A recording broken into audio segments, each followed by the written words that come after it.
right. Hey everybody. It is from, what the hell is it? It's Thursday? Alright, that Leo Vinci can does sound a little bit better than the stock can. Doing a couple things. Gonna go test this thing out. See how it sounds when we get really on it. And also I wanted to try just shooting some video in HDR. On this camera you can't do HDR at 60 frames. I could do 4K 30. So we'll see if the extra dynamic range and see how the colors pop and see if that makes it worth going down to 30 frames. I'm going to find some places to get on and I'll stop talking for a minute so you can hear the motor a little bit better. So far it sounds pretty goddamn good. Little growlier.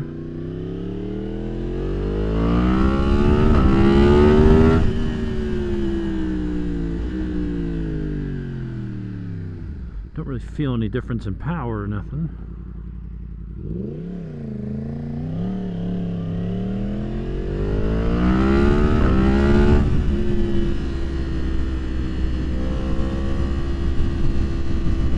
It does sound proper though.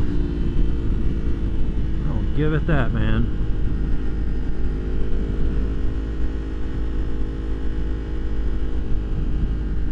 So it's a warmer day, 82 degrees, beautiful, sunny, low humidity. Good day for a little after work ride. It sounds really goddamn good. Getting it installed was a little bit of a pain in the ass. Alright, we're going to turn around and go the other way because I'm not going to stand here for half an hour. Let's go that way.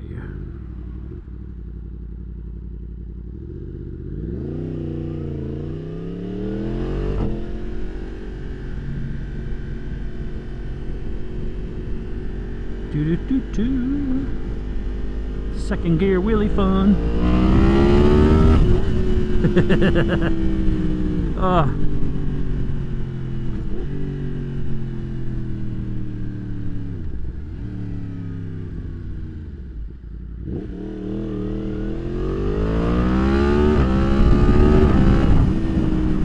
Any of you folks that have this bike, have you replaced the stock steering damper with an adjustable one? This one is not electronic. There's no control, so it's preset. You know, it's there. But I'm wondering if it would benefit from putting on a better one that I could add a little bit more or less depending on what I'm doing. Oh, for fuck's sake. Now this intersection's got to be blocked up too? Jesus Christ. Alright. Let's go around, see if we can exit out the back way.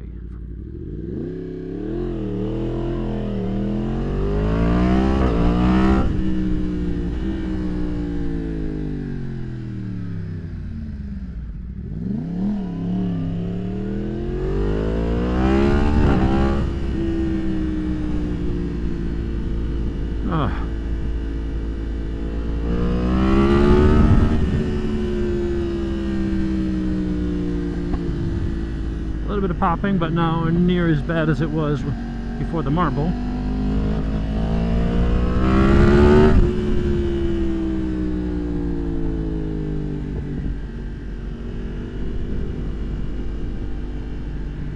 It's like I'm not looking to go for a long ride. I certainly don't want to be going and just standing at traffic lights or stop signs. So anyway, the question about the steering damper. I've got an adjustable steering damper. It's a copy of a Matrix or something like that, one of the ones off Amazon, but I've used them before on other bikes and they were fine. So I'm curious as to how that would work on here. I should be able to, you know, luckily this uses kind of standard shorty style piston type setups, so that Olin's-ish one that I've got on my Speed Twin would bolt right up. The other one I've got would bolt right up. So I'm thinking about doing that mod and just seeing how it works with different with a different steering damper that is adjustable. because this thing does get a little bit of head shake, and it's just because of the wheelies and when you're going over rough pavement and all that shit. Come on, guys. Yeah, you just can't go anywhere at 5 o'clock. It doesn't matter if you're out in the burbs.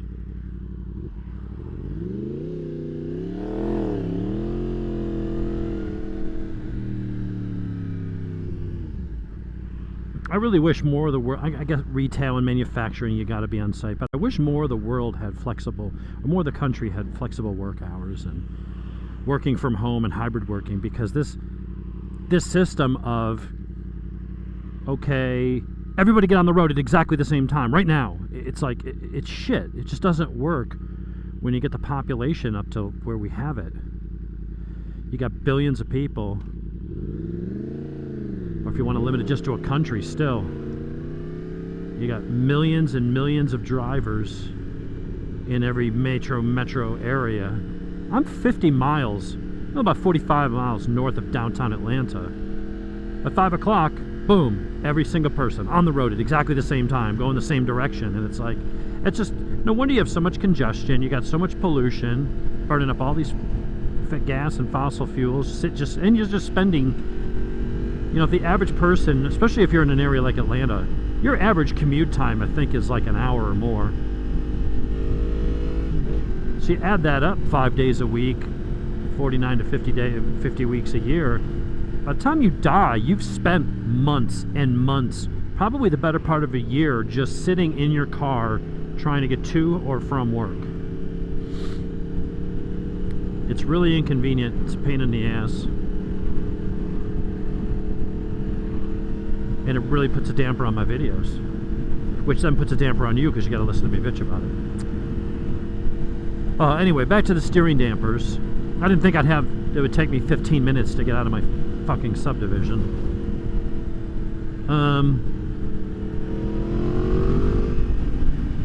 Yeah, it's not that much louder than the stock pipe, but it is it's half the length.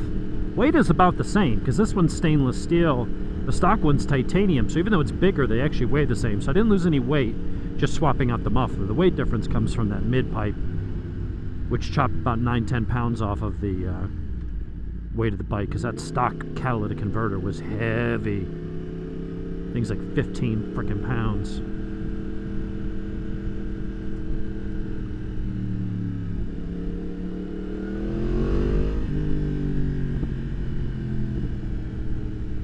So let's try to go against traffic, see if we can get on the gas a little bit.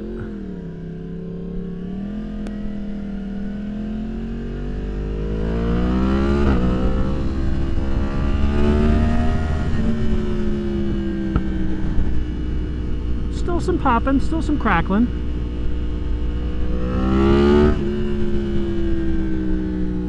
Man, does this thing sound good.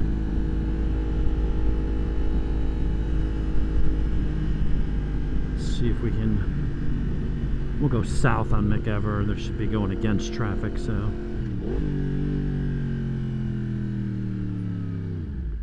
Yeah, it just has a little more bite to it. It's a little, so the other one was a longer pipe, but when you look in the stock can, the perforated, you know, if it's just solid steel with no perforation, then it's a straight pipe. It doesn't matter what's behind it if it's inside a muffler and there's baffling, unless you have a porous perforated metal core that has holes in it, which is, for those of you that don't know, that's what perforation means. Shouldn't have to say that, but you never know. Someone might be like in another country and not another translation. But in any case, you've got the perforated core, and it lets some of that sound through, which gets absorbed by the fiberglass or steel wool mat backing, the padding that's in there. Gets rid of some of those resonant frequencies, takes some of the rasp out, and takes some of the volume out. When it's just, you know, you can have a muffler, but if it doesn't have that perforated core, you essentially just have a straight pipe with shit wrapped around it. It doesn't make a difference. It might as well just be a piece of straight old pipe sticking out of the bike. So the stock can is considerably longer than this. It's double the length, but it actually has very little perforated core. It's mainly straight through. because it has that giant cat box, was what was doing most of the sound deadening with the cats and the chambers and crossover tubes and whatever other weird sorcery was going on in that thing. Thank you. Get out of the way.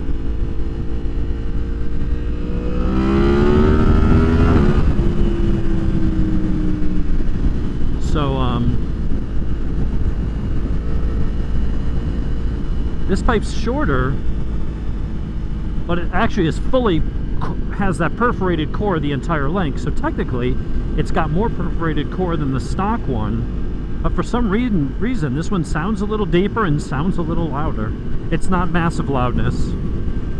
Getting rid of the cat is what really added the volume and noise to it. And this is just adding another, I don't know, 5, 8, 10% max. It's not a huge difference. I just think it looks a little better.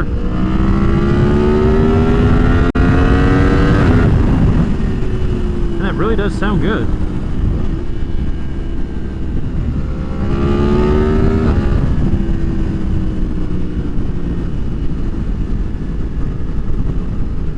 If I get the RPMs up. See, this is, I can tell it is a little louder than stock. Because before at this speed, all I could hear was wind. I couldn't really hear the exhaust. Here I can kind of hear it.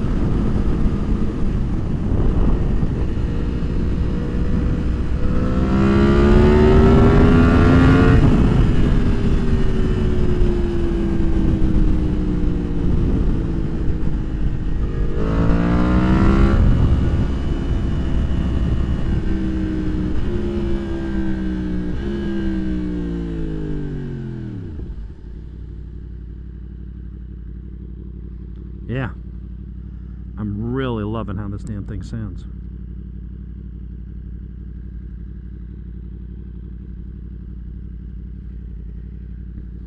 And watch the other video. I'm undecided. I don't know if I can add this at the end of the install video, where I talk about the problems I had and how I had to get a little bit creative in getting this mounted. Because that was at 1080, this is at 4K. I can up that to 4K in post. That was half throttle. I couldn't even really get on the gas in the first 2 gears. I don't even think that was, yeah, maybe about a 40% throttle. It just wants to stare at the sky.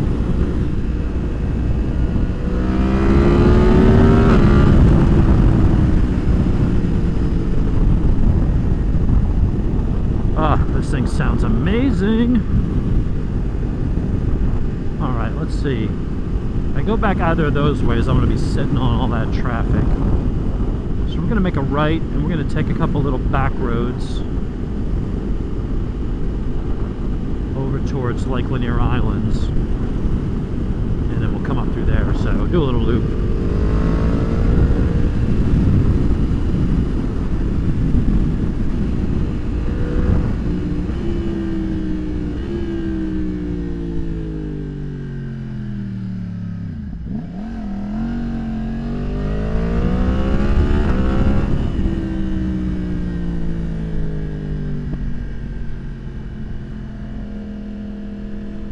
Come on, little Kia.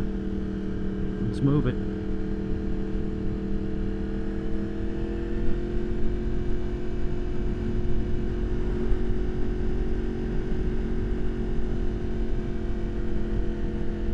I may get stuck at the end of this road. There's a stoplight there, stop sign. Yeah, this thing really does sound great.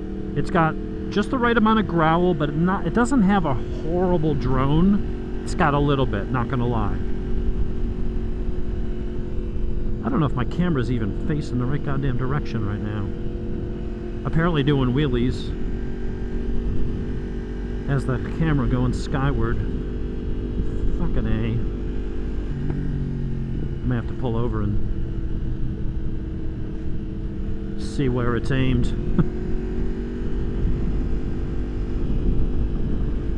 See if I can tighten this enough, because it's actually moving pretty damn easy. Thought the camera looked odd. I'm gonna pull over right here. So I can get that screen on for a second.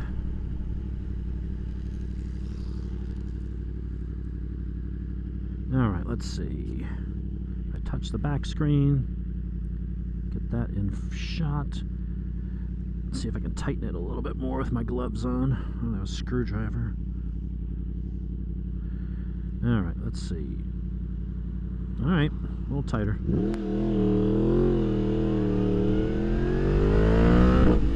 Oh, I hate when these assholes do that. They just blow all the shit in the road. At least it wasn't wet grass. Alright, let's see. If we go this way... I'll have one four-way stop that'll be a bit of a pain.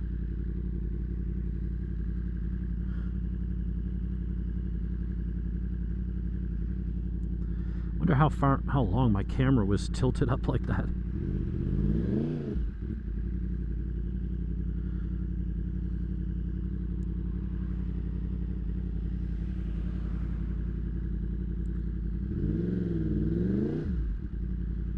This thing really sounds good.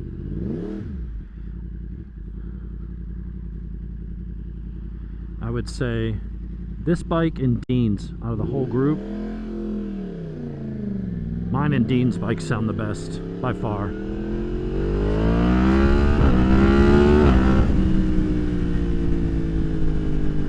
Cameron's, you don't.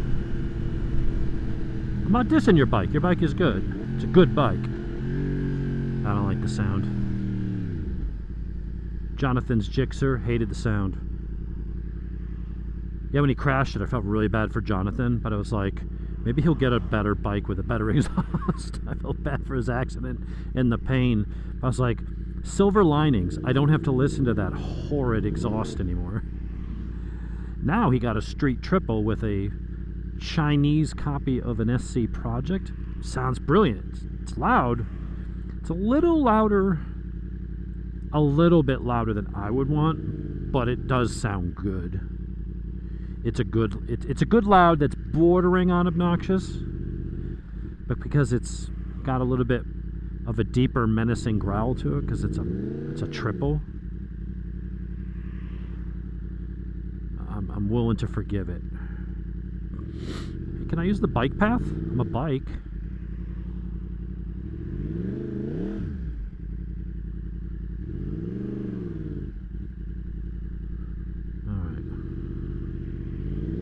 Does that road here have an outlet? If it does, I should be able to go around. Well, far-away stop's not taking too long. We're actually kind of moving along here. It's not too bad. I haven't had to put my foot down yet, so...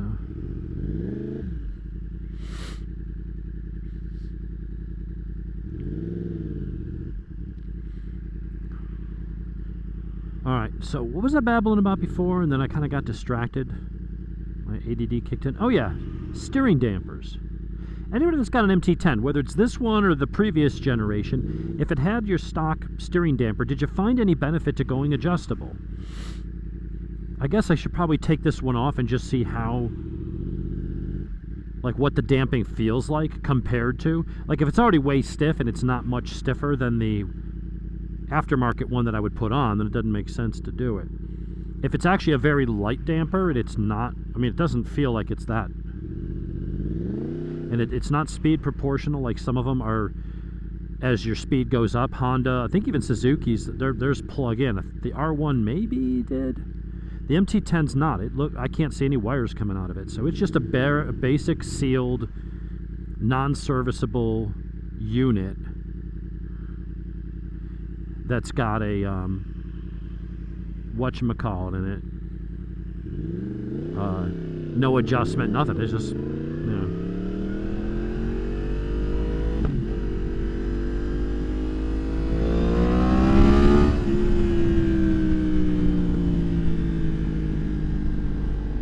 So I'm going to go home and maybe play with that.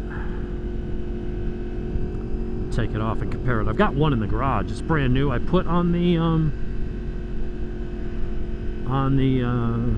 Speed Twin, and then I was like, let me go for this Olin's clone that I liked a little better. It was a little smaller, and where I had to mount it because of how I had to mount it, it actually fit a little better.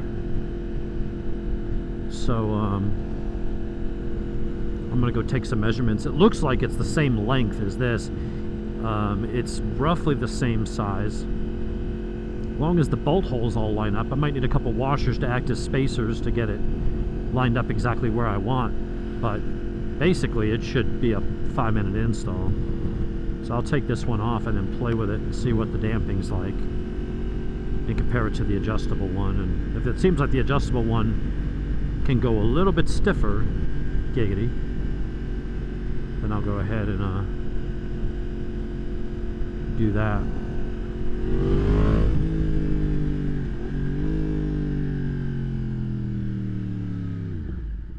Yeah, so much for me trying to be an adult and like, oh, I don't need a loud bike. Why should I just call attention to myself? And, you know, let's just have one quiet bike.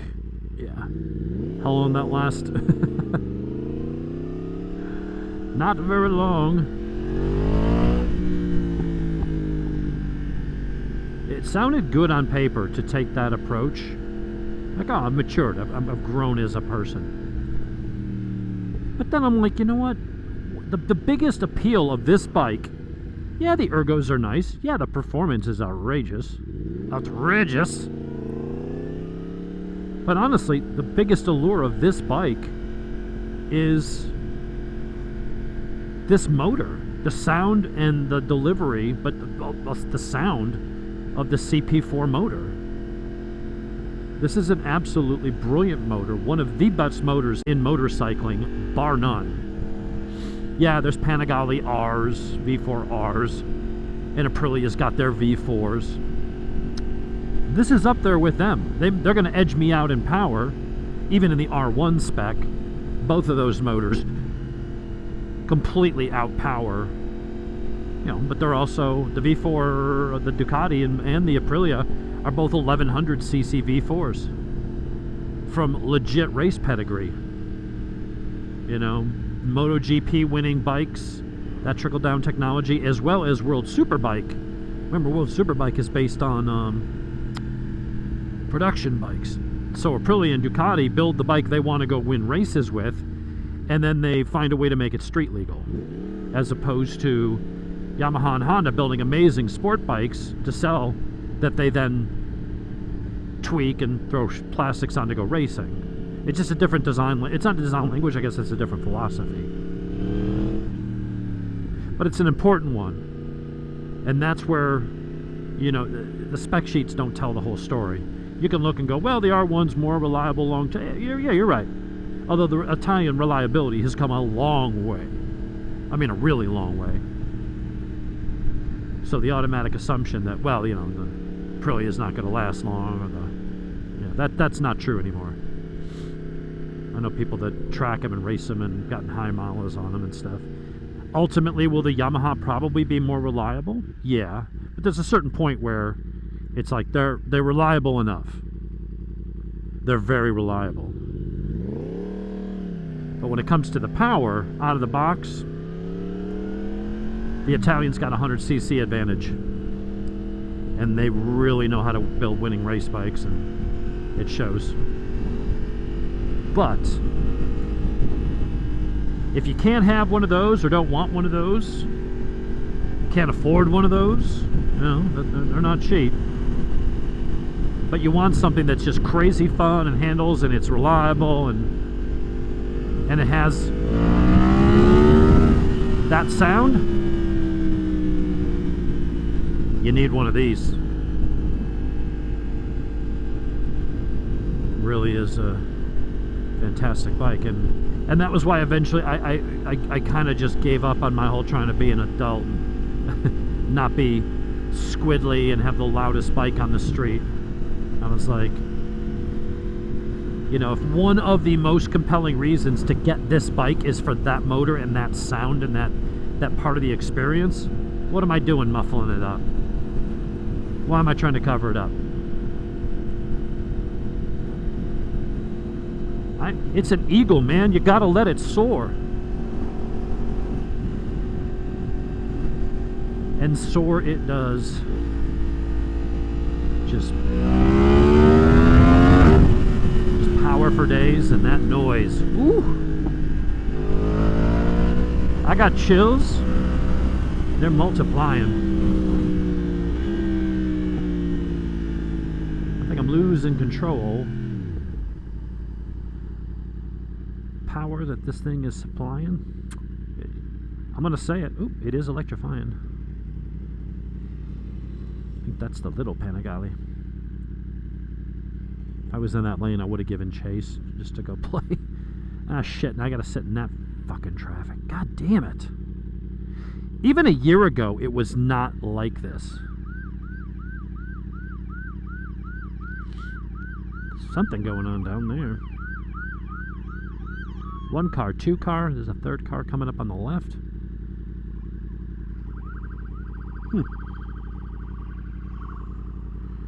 Not sure. Hall County, and was that? Well, maybe they were all Hall County.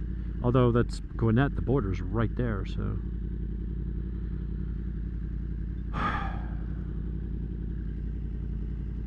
Yeah, this is murder, man. I might go up and go down that way and then over.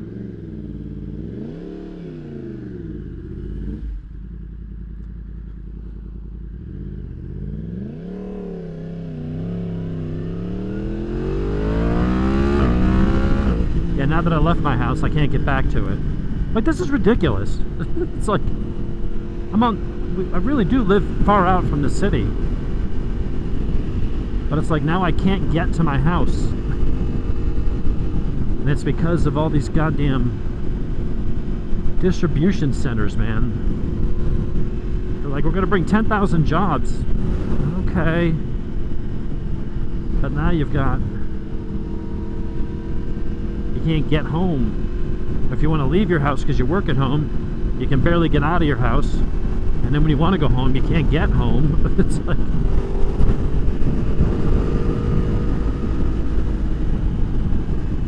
I think what I may do here for a second is unplug my headset.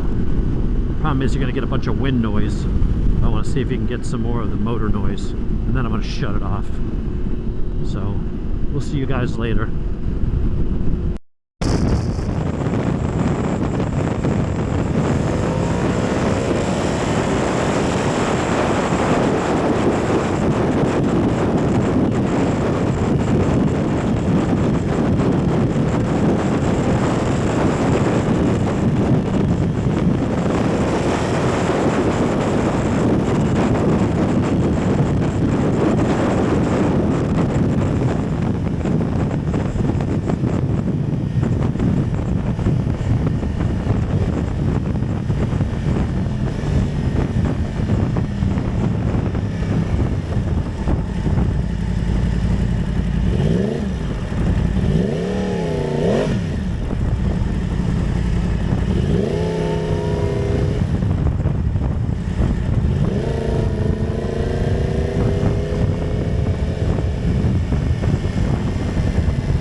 think I'm back on, yeah, back on microphone.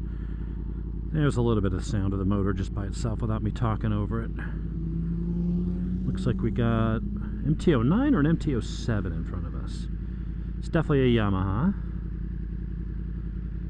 Got Yamaha blinkers. Looks brand new. There's no dust on the rear brake pads there.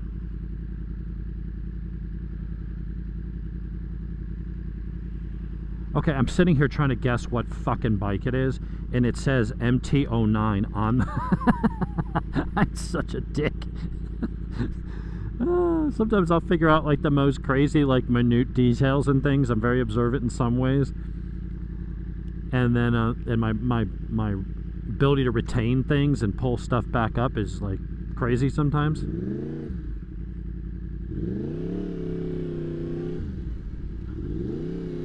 See if he takes off.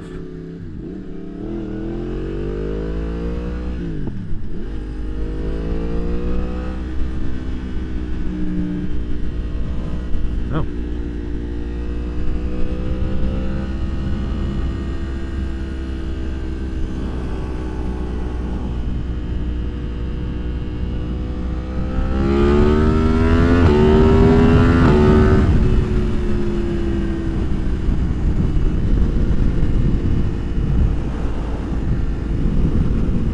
Sometimes I'm really observant, but I'm like, what kind of bike is that? I think it's a Yamaha, and the guy's got a vanity plate that says MT-09. It's right in front of me. Ah, it's funny. Sometimes I'm a goober. Oh, if you guys haven't gone and watched this video yet, everybody probably knows Jixerbra. He's one of those guys like Max Wrist or 650IB. Fastlane D. There's all these guys that have big YouTube followings. They're way bigger than me. I'm not saying anything wrong with them, whatever. But they have like, you know, they got really big fast bikes. And everyone's like, these guys are so badass. They're the fastest, most amazing riders. And really all they do is just go down the interstate really fast. Like, they're not doing track days from what I can see. They're not doing twisties. You know, the only one is Max Wrist. But he's a maniac, and he gets people hurt.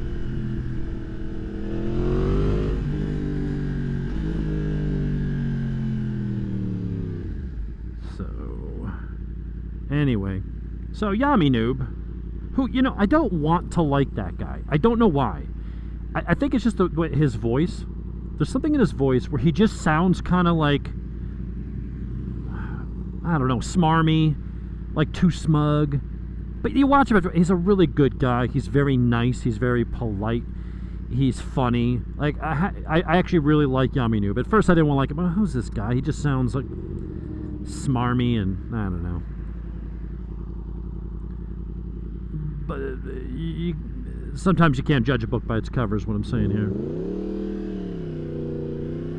So you know, he was calling out this guy, Jixerbra, who just, you know, everyone's like, oh my god, he's so fast and amazing. All the guy does is just drive down the interstate really fast, and he does wheelies. That's it. I've never seen him take a turn before, you know. And I'm one of those people that I'm never going to be Rossi. I'm a novice to intermediate track rider at best. That's all I'm ever going to be. I do ride fast up in the mountains, and I would say I ride faster than a lot of people. But there's guys up there that whip my ass. Probably a few girls. But I would say I'm one of the faster riders up there. I'm in the maybe the top 25% group. But I always get a kick out of people just putting all this praise on guys. Like, oh my god, you're so fast. It's like, he's just, they're doing, you know, they call it racing. We're doing racing. And it's like the Mustang guys do the same thing. Almost none of them ever go to the fucking track. Almost none of them ever go up in the turns and say, let me show you how fast of a driver I am. It's all about, well, are you boosted and what's your 6 to 130 time? And it's like, they don't, most of them don't even go to the damn drag strip. They literally just troll up and down the highways looking for scat packs and Camaros to just, okay, we're going in a perfectly straight line and there's clear traffic for a mile. Okay, mash the pedal. And they call that racing. And it's like, I don't know, the guys on the leader bikes that are only going fast on the interstate, I see the same way. It's like, dude, you're being a squid. You're not You're not doing anything that requires skill. It takes balls, I'll give you that, to go $180 down the interstate. But it's like any leader bike and someone who's willing to just go, oh, screw it, I don't care if I get arrested, I'm just going to do it. Anybody can do that. You don't have to be a skilled rider to go fast in a straight line on the highway. You just have to have a lack of common sense. So Yami Noob was pointing that out, because Yami Noob does like club racing and track days, and he's a good rider. And you know, they got some banter, good-natured, you know, back and forth and stuff. But Jigsaw showed up at a track day, at a private track, at a private event, and Yami Noob was telling him, like, look, we're gonna go out there and I'm gonna show you what's up. And Jigsaw is on a K5 series, Jigsaw 1000. And Yami Noob's like, look, I'm going to go out there on a 600, on a stock 600. In fact, he didn't even go on a 600. He went on a Tuono 660, which is a 660cc parallel twin semi-naked bike. Bone stock, because he's like, I don't want to, you know, everything's stock on it because I'm giving it away as a raffle and I don't want to wad it up or do any mods to it. And he's like, I am down 80 horsepower. Jigsaw's bike, which is a GSXR 1000, that's a full-on legit leader bikes, you know, track bike, race bike, sport bike. And Yami Noob is out there on literally half the horsepower. At the wheel, he's got like 88 horsepower versus like 150, 160, or 165, whatever the hell the other guy's got. So he's like, I'm down 80 horsepower on a bike with soft suspension and stock tires, and he gapped him by 7 seconds a lap. And if he had taken out his actual race bike, which is a Daytona 675, the 600s will make about 112 to 120 at the wheel, depending on what you got and what you've done. So a 600 has a good bit more power than the bike he brought. He didn't even bring a 600. Technically it was a 660, but power-wise, he didn't even have like a ZX6R R6 or his Daytona. He was down a good 15 to 20 horsepower from a 600. And he spanked Jigsaw on track with that little beginner bike, which also happened to Mad Maxi. Not Max Risk, but the other guy, Mad Maxi, who's, you know, one of the, oh, super fast, he's got an H2 supercharged. He went out on Button Willow. It was either Button Willow or Chuckwalla Raceway out west. And he got dusted and left behind. Now, the guy was a pro racer that he was against, but that guy was on a Ninja 400. That bike makes 45 horsepower. An H2 makes 240 horsepower. And he got his ass kicked. And so I like watching that. And not because I have a problem with Jigsaw, but just the guys in general that, and other people who are just wannabes and living vicariously through these other guys because they're like, oh my god, you're so fast and amazing. And it's like, no, it's really not. If you're on a 1000 and you're talking shit and you go out and some guy on a detuned 600 whips your ass lap after lap after lap, it's like, dude, come on, man. That is a big ol' helping a crow that you got to eat. But he took it in stride. You know, he had a good sense of humor about it. So I can't, you know, he showed up. He answered the call when he got called out, knowing that, you know, he might get his ass whipped and the whole world's going to know about it. It's the whole world, millions of viewers. So kudos to him for doing that. And I hope it humbled him a little bit. Realize, you know, anybody can go fast in a straight line. Anybody can buy a fast bike. Walk into a showroom floor, throw $2 grand down, and even if you got a shitty 570 credit score, which is horrible, you can walk out with a goddamn fast bike. But you can't be fast in the turns. You can't be fast around a track. That takes skill. That takes time. You have to learn it. And even then, some people may never really get there. You know, there's a certain amount of talent that it's got to have. I got to get off the bike for a second because my hose is in there. My wheel chock. So that's a great video. Oh, forgot my kickstand's in. So anyway, Hope you enjoyed the HDR video. Hope you enjoyed the sounds. Hope you don't mind my bitching too much.